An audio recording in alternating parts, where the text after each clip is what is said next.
ओम नमः शिवाय शिवजी सदा सहाय। ओम नमः शिवाय शिवजी सदा सहाय। जय गुरु जी। संगत जी, गुरु जी ने कभी नहीं कहा कि सिर्फ मेरी ही पूजा करो।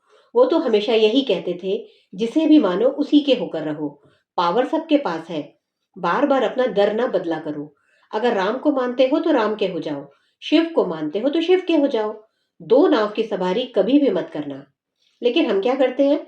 हनुमान जी नहीं सुन रहे तो माता रानी के पास चले जाते हैं। अगर वहां देर लग रही है तो हम कृष्णा जी का दरवाजा खटखटा देते हैं। शाम ने भी बंसी नहीं बजाई तो गणपति जी को लड्डू खिलाने चल देते हैं। क्योंकि सब्र तो हम में है ही नहीं, और ना ही ये सोचने की कोशिश करते हैं कि हमें देर क्यों लग रही है। ऐसे भटकने से ना तो मन स्थिर रह पाता है, ना भक्ति गहरी हो पाती है। संगत जी, सच तो यह है कि ना तो कोई मैजिक होता है, ना कहीं कोई शॉर्टकट है। हमारे गुरुजी महाराज हो या कोई और देवी देवता हो, हमारा कल्याण होगा हमारे ही कर्मों के हिसाब से।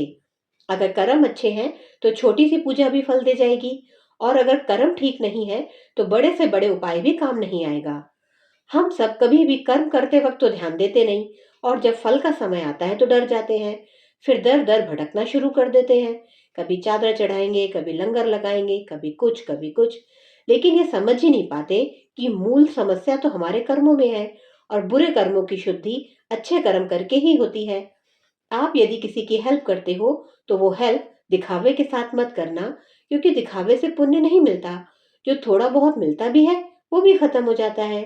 सच्चा दान वही है जो चुपचाप किया जाए, और करने के बाद अपने गुरुजी को समर्पित कर दिया जाए, क्योंकि करने वाले भी वही हैं और करवाने वाले भी। और सबसे बड़ी बात, हमें गुरुजी के रूप में इतना बड़ा खजाना मिला है कि हम जब भी उनके पास जाते हैं अपने हिस्से के हीरे मोती लेकर ही वापस आते हैं। हम में से कोई भी अपने गुरुजी के पास उनका हालचाल पूछने तो नहीं जाता, उन्हें पाने के लिए भी नहीं जाता। हम तो बस अपने खाली थैले लेकर पहुंच जाते हैं और शुरू हो जाते हैं। मुझे भी दे दो, मुझे कब दोगे? उसको दे दिया, मैं रह गया। संगत जी, भक्ति का असली अर्थ मांगना नहीं, समर्पण करना होता है। इसीलिए जिसे भी मानो उसी के हो जाओ, पूरे विश्वास के साथ।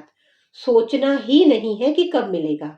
फिर ना तो भटकना पड़ेगा, ना ज्यादा इंतजार करना पड़ेगा। क्योंकि जब भक्ति सच्ची होती है, लगन सच्ची होती है, विश्वास पक्का होता है, तो भगवान खुद रास्ते बना देते हैं। जय गुरु जी।